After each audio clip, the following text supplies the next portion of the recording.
ওয়ালাইকুম সালাম। ভালো আছেন? হ্যাঁ, ভালো আছি। আচ্ছা, আপনার নাম? আমার নাম ওবেদ আলী শেখ। আপনার গ্রামের নাম?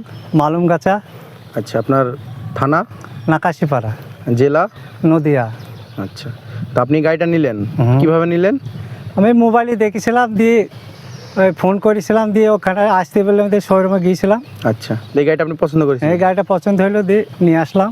আচ্ছা, পুরো আপনি পেমেন্ট করে এসেছেন? হ্যাঁ, পেমেন্ট। আচ্ছা, এই গাড়িটা দেখেছিলেন আপনি? হ্যাঁ, এটাই দেখেছিলাম। আচ্ছা, এই গাড়ির সঙ্গে ক্যাজুয়াল, ফাল, রোটার যেগুলো দেওয়ার কথা ছিল সমস্ত কিছু পেয়েছেন আপনি? হ্যাঁ, সব পেয়েছি। আচ্ছা, আমরা গাড়িটা নিয়ে এসে আমাদের টেকনিশিয়ান আপনাকে চাষ করা দেখিয়েছে? দেখাই। আচ্ছা, সব কিছু শিখিয়েছে গাড়ির? আচ্ছা, তাহলে আমাদের প্রোডাক্ট যদি আর কেউ নিতে চায় তাহলে আপনি অবশ্যই তাদের সঙ্গে যোগাযোগ করাবেন। ঠিক আছে, আমি করব। আপনি তাদেরকে যোগাযোগ করিয়ে দেবেন। আচ্ছা, আর আমাদের প্রোডাক্ট যদি কেউ নিতে চান আমাদের স্ক্রিনে নাম্বার দেওয়া থাকবে, যোগাযোগ করবেন। হ্যাঁ, ইনশাল্লাহ আমি সব যোগাযোগ করে দেবো। আচ্ছা, আপনি সমস্ত কিছু বুঝতে পেরেছেন তো গাড়ি সম্বন্ধে? আচ্ছা, ধন্যবাদ।